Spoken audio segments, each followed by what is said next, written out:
నేను ఇవాళ ఓపెన్గా అడుగుతా ఉన్నాను. హరీష్ రావు గారికి నేను సూటి ప్రశ్న వేస్తున్నా. ఈ రాష్ట్ర ముఖ్యమంత్రి రేవంత్ రెడ్డి గారికి కూడా నేను సూటి ప్రశ్న వేస్తున్నా. నా మీద కుట్రలు ఎప్పటి నుండి ప్రారంభమైనాయి?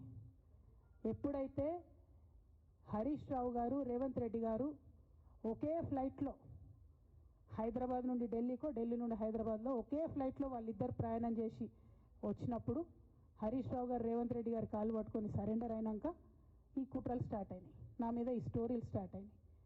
మా కుటుంబాన్ని విడగొట్టాలనేటటువంటి కుట్ర స్టార్ట్ అయింది. నేను ఛాలెంజ్ చేస్తా ఉన్నా, రేవంత్ రెడ్డి గారు మీరు చెప్పండి, ఆ ప్రయాణం జరిగిందా జరగలేదా? హరీష్ రావు గారు మీరు చెప్పండి, ఒకే ఫ్లైట్లో మీరు రేవంత్ రెడ్డి గారితో కలిసి వచ్చిండ్రా రాలేదా? ఆ తర్వాత నుండే నా మీద ఈ కుట్రలు జరుగుతున్నాయా లేదా? సరెండర్ అయింది మీరు. ప్రతి ఒక్క విషయంలో దాదాపు ఒక 7-8 ఇష్యూస్ ఉన్నాయి, ఇన్సిడెంట్స్ ఉన్నాయండి. అఫీషియల్ పిఆర్ఓ ట్వీట్ చేస్తాడు, Congress party official PRO tweet చేస్తాడు, ముఖ్యమంత్రి గారు పిఆర్ఓ, ఈ పాల వ్యాపారంలో అవినీతి జరిగిందని.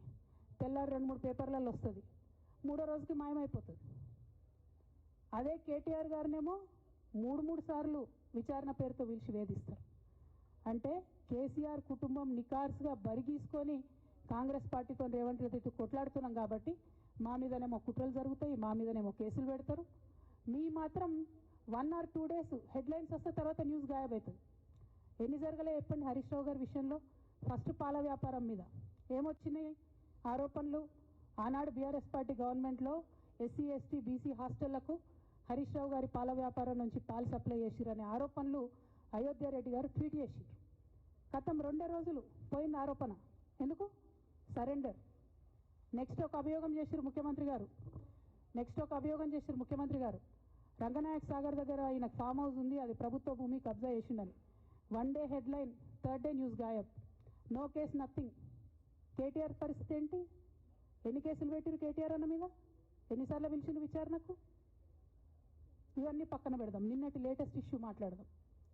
కాళేశ్వరం కానీ ఇంకోటి కానీ ఏ ప్రభుత్వంలో అయినా పొలిటికల్ పాలసీ చేసేవాళ్ళు, విధానపరమైన నిర్ణయాలు తీసుకునే వాళ్ళు ముఖ్యమంత్రులు ఉంటారు. కింద ఉన్నటువంటి మంత్రులు దాన్ని ఎగ్జిక్యూట్ చేయాలి. కేసీఆర్ గారు ఒక పాలసీ డెసిషన్ తీసుకున్నారు, నేను కాళేశ్వరం ప్రాజెక్టు కడతా, దానికి ఇన్ని డబ్బులు ఇస్తాను. ఆనాడు మంత్రి ఎవరు? ఎగ్జిక్యూషన్ చేయాల్సింది ఎవరు? 2014 నుంచి 2018 వరకు తుమ్మిడిహెట్టి దగ్గర నుంచి మేడిగడ్డకు స్థలం మార్చినప్పుడు మంత్రి ఎవరు? ప్రాజెక్టులు డిసైడ్ చేసినప్పుడు మంత్రి ఎవరు? అన్ని మీటింగ్లు, టెక్నికల్ ఇష్యూస్ చూసుకోవాల్సింది ఎవరు? ఇవన్నీ రేవంత్ రెడ్డి గారు మాట్లాడారు. నేను మొత్తం అసెంబ్లీ స్పీచ్ చూడరు మీరు, వీళ్ళ మ్యాచ్ ఫిక్సింగ్ అనేది మీకు తెలిసిపోతుంది. ఏం మాట్లాడరు ఆయన. ఎంతసేపు కేసీఆర్ కాళేశ్వరం కట్టిండు, కేసీఆర్ కుటుంబం 1,00,000 కోట్లు తిన్నది. అరే 2007 నుంచి ఇప్పటివరకు కాళేశ్వరం 1,00,000 కోట్లు కూడా ఖర్చు కాలే. 1,00,000 కోట్లు ఖర్చు కాని ప్రాజెక్టులో 40 లక్షల ఎకరాలకు నీళ్ళీయంగా కూడా 1,00,000 కోట్ల అవినీతి అయింది అంటారు రేవంత్ రెడ్డి గారు. దాన్ని మళ్ళీ ఓన్లీ కేసీఆర్ గారి గురించి చెప్తారు, హరీష్ రావు గారి గురించి మాట్లాడరు. ఎందుకంటే ఇంటర్నల్ అండర్స్టాండింగ్ ఉంది వీళ్ళిద్దరికి. నేను రామన్నను ఒకటే రిక్వెస్ట్ చేస్తున్నా, అన్న ఇవాళ మీతో బాగున్నట్టు వాళ్ళు నటించవచ్చు, హరీష్ అన్న కావచ్చు, సంతన్న కావచ్చు, కానీ వాళ్ళు మన మంచి కోరుకునే వాళ్ళు కాదు, వాళ్ళు తెలంగాణ ప్రజల మంచి కోరుకునే వాళ్ళు కాదు, వాళ్ళు కేసీఆర్ గారి మంచి కోరుకునే వాళ్ళు కాదు. వాళ్ళను మీరు దూరం పెట్టి రాజకీయంగా తెలంగాణ రాష్ట్ర సమితిలో ఇప్పుడు బీఆర్ఎస్లో పనిచేస్తున్నటువంటి హార్డ్ కోర్ కార్యకర్తలను దగ్గరికి తీసుకొని, ప్రజా ఉద్యమాలు తీసుకొని ప్రజల దగ్గరికి పోతేనే మన పార్టీ బతుకుంటుంది, నాన్న పేరు బాగుంటుంది. ఇవాళ నాన్నకు సిబిఐ అనేటటువంటిది వచ్చిందంటే అది కేవలం హరీష్ రావు గారు, సంతోష్ రావు గారి అవినీతి వల్లనే వచ్చిందని మళ్ళొకసారి నేను గంటాపదంగా చెప్తున్నాను. ఇంకా గమ్మత్ ఏంటంటే ఇదే హరీష్ రావు గారు వాళ్ళ ఫాలోవర్స్ అంతా నిన్నటి నుంచి చెప్తున్నారు, హరీష్ అన్న చాలా కష్టపడ్డాడు, డే 1 నుంచి ఉన్నాడు అని. డే 1 నుంచి లేడండి. చాలామంది రిపోర్టర్లకు తెలుసు, సీనియర్ రిపోర్టర్లకు డే 1 నుంచి లేదు. పెద్దసారు టీడీపీ నుంచి బయటకు వస్తుంటే, మామయ్య మనకెందుకు, డిప్యూటీ సీఎం మనం ఎందుకు రాజీనామా చేయాలి, ఈ ఉద్యమం ఏమవుతుందో, ఈ పార్టీ ఏమవుతుందో మనకు రిస్క్ ఎందుకని ఆనాడు ఈనాడు పేపర్లో వచ్చింది. 1,50,00,000 రూపాయలు తీసుకొని వ్యాపారం చేసుకుందామని హరీష్ రావు గారు ఎక్కడికో పోయిందని కూడా వచ్చింది. కటింగ్ కోసం దొరికినప్పుడు ఎప్పుడో ట్వీట్ చేస్తుందని. నేను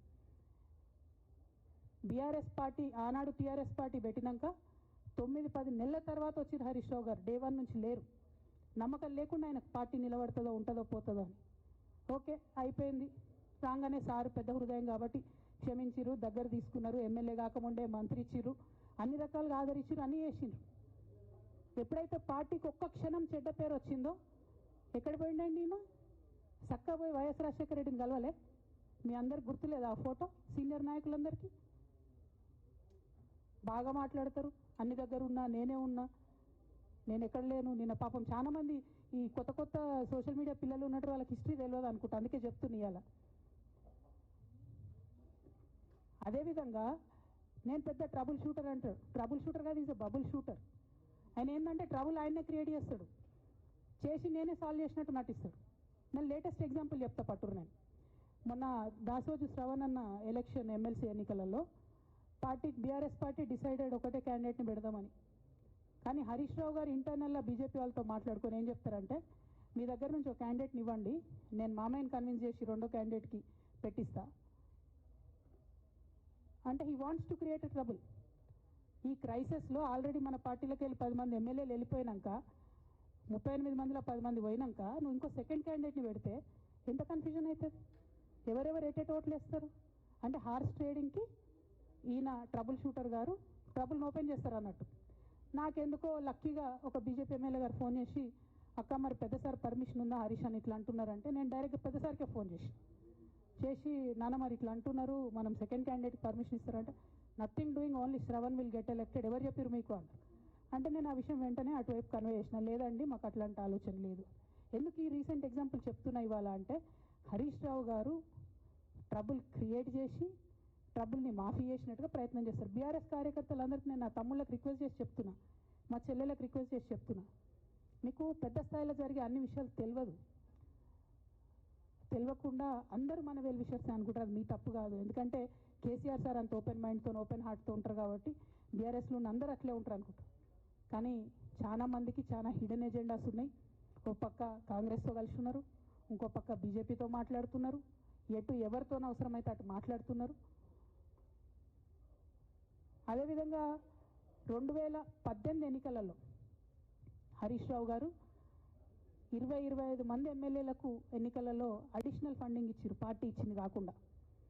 ఏడికేళ్ళు వచ్చినాయి హరీష్ రావు గారికి అన్ని డబ్బులు? 100% కాళేశ్వరంలో జరిగిన అవినీతి నుంచి వచ్చిన డబ్బులే. ఆయన ఆలోచన ఏం చేసిందంటే, ఏమన్నా కొద్దిగా అటు ఇటు అవుతుందేమో రిజల్ట్, నా దగ్గర ఎమ్మెల్యేస్ ఉండాలని ఆలోచన చేసి. మీకు అసలు అట్లాంటి ఆలోచన ఎందుకు వచ్చింది? నేను కట్టప్పలాంటోని కేసీఆర్ గారి దగ్గర ఉండేటోని అంటావు కదా, నీకేం అవసరం వచ్చింది ఎమ్మెల్యేస్కి సపరేట్గా ఫండింగ్ చేయడానికి? ఎవరికి తెలియదు అనుకుంటారా? ఇది ఎవరు చెప్పారు అనుకుంటారా? ప్రతి ఒక్కరు చెప్తారు ఎమ్మెల్యేస్ ఓపెన్, నా పేర్లు కూడా తెలుసు, చెప్తే బాగుండదు, ఎమ్మెల్యేలు ఇబ్బంది పడతారు. నేను అనేది ఏంటంటే, 2009లో రామన్న సిరిసిల్ల ఎలక్షన్లో మా బంధువుకు సంబంధించిన వ్యక్తులతోని 60 లక్షల రూపాయలు పంపినారు హరీష్ రావు గారు రామన్నను ఓడగొట్టడానికి. నిన్నగాక మొన్న ఒక వీడియో మీరు కూడా చూసి, ఒంటేరు ప్రతాప్ రెడ్డి గారిది, మీ మామయ్యను ఓడగొట్టమని ఎంతంటే అంత డబ్బులు ఇస్తా అని చెప్పిర్రని. ఓ పక్క కేసీఆర్ గారిని ఓడగొట్టాలి, ఓ పక్క కేటీఆర్ గారిని ఓడగొట్టాలి, నిజామాబాద్లో నా ఎంపీ సెగ్మెంట్లో అందరు ఎమ్మెల్యేలను మేనేజ్ చేయాలి, అందరిని మన కేసీఆర్ కుటుంబాన్ని ఓడగొట్టాలి, విచ్ఛిన్నం చేయాలి. కానీ కేసీఆర్ గారి పేరుతో వచ్చేటటువంటి బెనిఫిట్స్ మాత్రం అన్నీ కావాలి.